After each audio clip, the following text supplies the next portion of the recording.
Qu'est-ce que c'est que cette histoire de vigne? Vous allez me dire, ça semble évident. Dans la première lecture, nous entendons que la vigne du Seigneur, c'est la maison d'Israël. Attention, si nous lisons ça de manière un peu trop serrée, un peu trop littérale, avec l'esprit un peu trop fermé, nous risquons des conséquences fâcheuses. Nous risquons de croire que ce que dit Jésus à la fin, le royaume de Dieu vous sera enlevé pour être donné à un peuple qui lui fera produire son fruit. Nous pensons peut-être que Dieu a enlevé l'héritage au peuple d'Israël pour le donner à un autre peuple, une race choisie, un sacerdoce royal, et nous serions, nous, ce peuple-là, et tant pis pour eux. Ça vous semble pas un peu raciste comme manière de voir ça? Mettons les choses au clair. Nous sommes tous parfaitement scandalisés par l'attitude des vignerons. On leur confie une vigne, on leur demande d'en prendre soin, et eux vont se mettre à massacrer le fils du propriétaire pour récupérer la vigne. Les auditeurs étaient, à l'époque de Jésus, scandalisés. Aujourd'hui aussi, on est scandalisés.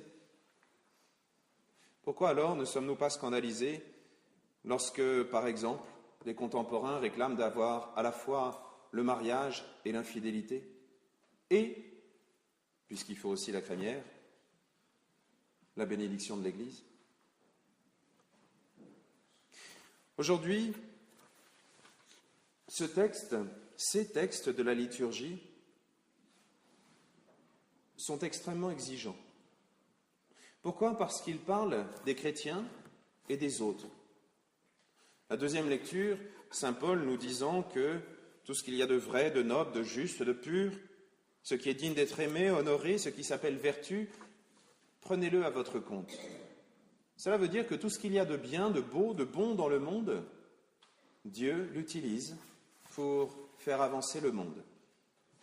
Pour dire les choses de manière encore plus claire, ceux qui iront au paradis, ce n'est pas seulement ceux qui ont leur belle carte de baptême avec tous les tampons dessus, baptême, communion, deuxième communion, troisième communion, renouvellement, contre-renouvellement, banquet des anciens, et éventuellement la confirmation. Non, ce n'est pas ça qui nous ouvre la porte du paradis. Par contre, le bon Dieu réussira à faire entrer au paradis des personnes qui ont choisi la justice, qui ont choisi la vertu, même sans connaître Dieu, et grâce à nos prières comme chrétiens. Oui, Dieu est capable de faire rentrer au paradis des personnes même qui ne le connaissent pas, puisqu'en cherchant à suivre la justice, ils l'ont suivi, lui, déjà, instinctivement. Vous allez me poser la question, oui, mais nous, on est où alors? Enfer ou paradis? Il y a une catégorie qu'on connaît qui est très simple. Ceux qui meurent en état de grâce, ils vont au paradis. Si on meurt, muni des sacrements de l'Église, qu'on n'a pas fait de péché mortel, on va au paradis. Ça, c'est clair. Oui, mais sauf qu'on n'est pas encore mort, donc ça, on ne le sait pas. Et nous, alors, on est où? Notre catégorie, je suis désolé de vous le dire, est celle qui est le plus désavantagée. Parce qu'elle ressemble beaucoup à ces vignerons à qui on a confié la vigne, puisque la vigne, à un autre endroit, Jésus nous le dit, ce royaume de Dieu, c'est Jésus lui-même. Nous avons reçu Jésus dans le sacrement du baptême, nous l'avons accepté dans tous les autres sacrements que nous avons reçus, même dans la profession de foi où nous avons pris à notre compte le baptême. Et aujourd'hui, nous disons à Dieu, je suis gardien, je suis responsable de cette foi. Je te porte dans le monde. Eh bien, c'est contre nous. Tous ceux qui ne sont pas cohérents entre ce qu'ils croient et ce qu'ils font, tous ceux qui ne sont pas cohérents et sur qui on ne peut pas compter, c'est ceux-là que le bon Dieu va juger de la manière la plus sévère. Et parmi ceux-là, ne vous inquiétez pas, ceux qui seront jugés encore plus sévèrement, c'est les curés. Parce que non seulement ils doivent le faire, mais en plus ils doivent avertir et montrer le bon exemple. Les chrétiens en général doivent seulement montrer le bon exemple. Vous voyez, Il y a un traitement de faveur. Qu'est-ce qu'on doit faire alors?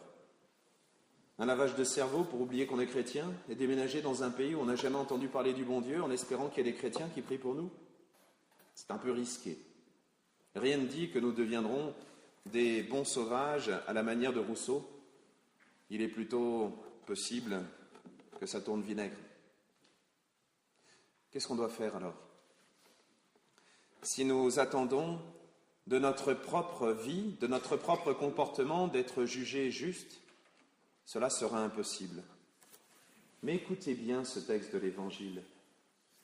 Jésus nous dit « La pierre qu'ont rejetée les bâtisseurs est devenue la pierre angulaire. » Sauf que la pierre, nous savons que c'est Jésus lui-même. Et c'est la vigne. Et quelques instants après, il dit « Le royaume de Dieu vous sera enlevé pour être donné à d'autres. » Mais le royaume de Dieu, c'est lui aussi. Et c'est cette vigne. Et nous voyons que ce texte n'est pas là pour dire que c'est tel peuple ou tel autre qui est choisi et qui doit réduire les autres en dimitude. Non. Nous sommes tous de la race de Dieu, puisque Dieu s'est fait homme. Nous sommes tous le peuple de Dieu, si nous acceptons de le suivre. Nous sommes tous ce sacerdoce royal, si nous acceptons de porter le monde dans la prière. Et puis, il y a aussi une autre grande joie. C'est de savoir que, justement parce qu'on est pécheurs, justement parce que nous aussi, nous sommes rejetés par les bâtisseurs, nous pouvons nous associer au Christ qui s'est fait le dernier, qui s'est fait malédiction pour nous et qui nous a pardonné. Oui, Dieu peut être exigeant avec nous parce qu'il est toujours disposé à nous pardonner. Alors que cette Eucharistie soit pour nous l'occasion de reconnaître à quel point Dieu nous aime, à quel point il est capable de nous aimer et à quel point il compte sur nous pour sauver le monde. Amen.